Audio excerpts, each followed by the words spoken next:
नमस्कार दोस्तों, मैं हूं जिग्नेश परमार और आप सबका स्वागत करता हूं मेरे चैनल निवेश ज्ञान में। दोस्तों, आज इस वीडियो में हम जानकारी लेने वाले हैं एक्सेस ट्रेडेड फंड के बारे में, यानी कि ETF के बारे में। तो आज हम देखने वाले हैं ETF क्या होता है, नॉर्मल म्यूचुअल फंड स्कीम से वो किस तरह से अलग है और दोनों में समानताएं क्या है, ETF के कितने प्रकार हैं, ETF के क्या फायदे हैं, ETF इतना पॉपुलर क्यों है और ETF में निवेश कैसे किया जा सकता है। ये सारी जानकारी हम आज के इस वीडियो में लेने वाले हैं।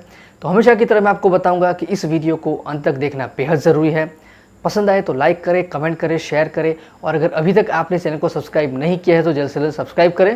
दोस्तों, सबसे पहले एक बात बताना चाहूँगा कि ETF यानी कि एक्सेस ट्रेडेड फंड में इन्वेस्टमेंट करने के लिए आपके पास डीमेट अकाउंट होना कंपलसरी है। तो अगर आप एंजल ब्रोकिंग के साथ डीमेट अकाउंट ओपन करना चाहते हैं तो यहाँ पर डिस्क्रिप्शन बॉक्स और कमेंट सेक्शन में इसकी लिंक दी गई है, वहां से आप एंजल ब्रोकिंग में अपना फ्री अकाउंट ओपन कर सकते हैं। एंजल ब्रोकिंग भारत का एक पुराना और भरोसेमंद ऑनलाइन प्लेटफॉर्म है जिसके जरिए आप कोई भी स्टॉक्स में या तो फिर ETF में इन्वेस्टमेंट कर सकते हैं। तो ये शुरू करते हैं एक्सेस ट्रेडेड फंड के साथ कि एक्सेस ट्रेडेड फंड क्या होता है। एक्सेस ट्रेडेड फंड यानी कि ETF एक ऐसे बास्केट ऑफ सिक्योरिटीज की तरह होता है जो स्टॉक एक्सचेंज में सामान्य स्टॉक की तरह ट्रेड होता है। ETF में निवेश निजी स्टॉक ट्रेडिंग और म्यूचुअल फंड दोनों से मिलता जुलता निवेश का बेहतरीन विकल्प है। यानी कि आपको म्यूचुअल फंड में निवेश करने का फायदा और स्टॉक ट्रेडिंग का जो आपको फायदा मिलता है वो दोनों फायदे आपको ETF में इन्वेस्टमेंट करने से मिल सकते हैं। ETF किसी स्टॉक एक्सचेंज में इंडेक्स में शामिल अलग अलग स्टॉक में उसी अनुपात में निवेश करता है जिस अनुपात में अलग अलग स्टॉक उस इंडेक्स में शामिल किए गए हैं। जैसे निफ्टी 50 एक इंडेक्स है और इस तरह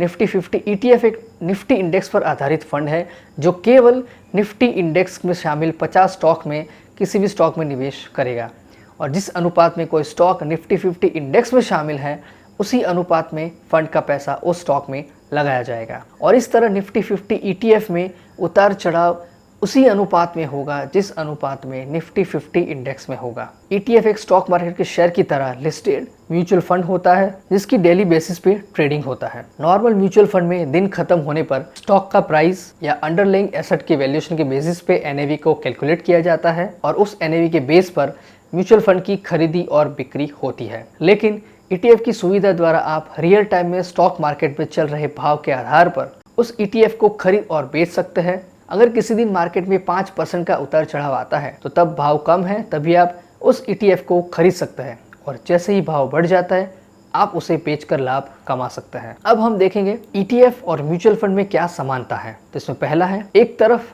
एक्सेस ट्रेडेड फंड एक म्यूचुअल फंड की तरह है जो निवेशकों से लिए गए पैसों को किसी खास इंडेक्स के शेयर या दूसरी एसेट क्लास में निवेश करते हैं। दूसरा है, जिस तरह आप म्यूचुअल फंड में छोटे छोटे निवेश करके एक डाइवर्सिफाइड पोर्टफोलियो में निवेश का लाभ पाते हैं, वैसे ही ETF में निवेश से भी आपको इस तरह के डाइवर्सिफाइड पोर्टफोलियो का लाभ मिलता है। अब हम देखेंगे ETF और म्यूचुअल फंड में क्या अंतर है। पहला है, सामान्य म्यूचुअल फंड को स्टॉक मार्केट में बेचा और खरीदा नहीं जा सकता है, लेकिन ETF की खरीदी और बिक्री किसी स्टॉक एक्सचेंज की तरह ही स्टॉक मार्केट पर किया जा सकता है। दूसरा, सामान्य म्यूचुअल फंड में निवेश के लिए आपको डीमेट अकाउंट की आवश्यकता नहीं होती है, लेकिन ETF में निवेश के लिए आपको ट्रेडिंग और डीमेट अकाउंट की जरूरत होती है। म्यूचुअल फंड किसी फंड मैनेजर के द्वारा एक्टिव रूप से खूब सारा रिसर्च करके स्टॉक में निवेश किया जाता है। इस तरह सामान्य म्यूचुअल फंड एक एक्टिव मैनेज फंड है, जबकि ETF को किसी एक्टिव फंड मैनेजर की आवश्यकता नहीं होती।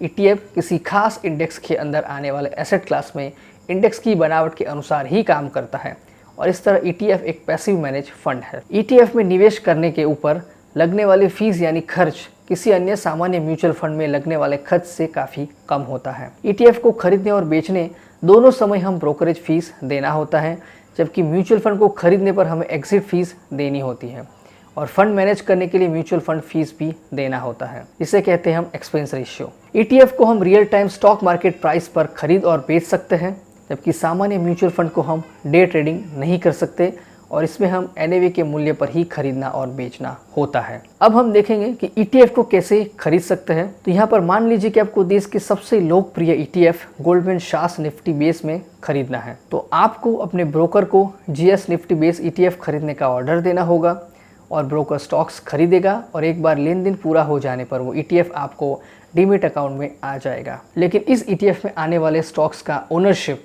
गोल्डमैन साच्स के पास ही रहेगा जो इस ETF का स्पॉन्सर कहलाता है। तो यहाँ पर आप एंजल ब्रोकिंग के डीमेट अकाउंट के जरिए ETF में निवेश कर सकते हैं। अब हम देखेंगे कि ETF के प्रकार कौन कौन से हैं।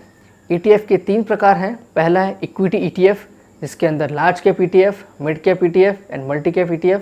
दूसरा है डेट ETF और तीसरा है कोमोडिटी ETF यानी कि गोल्ड ETF। अब हमें देखना है ETF यानी कि एक्सेस ट्रेडेड फंड के क्या फायदे हैं। पहला है डाइवर्सिफिकेशन, दूसरा है ट्रेडेड ऑन स्टॉक मार्केट, तीसरा है लो फीस, चौथा है real time NAV market price, पांचवा है टैक्स बेनिफिट, छठा है बेनिफिट ऑफ इंडेक्स इन्वेस्टमेंट, सातवां है ट्रांसपेरेंसी इन होल्डिंग डेली। अब हमें जानना है कि ETF इतना पॉपुलर क्यों है। ETF एक कम खर्च में किसी भी देश के स्टॉक इंडेक्स में किया जाने वाले निवेश का विकल्प है। किसी भी देश का इंडेक्स उस देश के सबसे अच्छे और मजबूत कंपनी के शेयर से मिलकर बना होता है और इस तरह ETF में निवेश से पूरे स्टॉक मार्केट के सबसे अच्छे कंपनी में निवेश का लाभ मिल जाता है, जो कि एक आम निवेशक या बड़ी निवेश कंपनी सभी को अच्छा लगता है।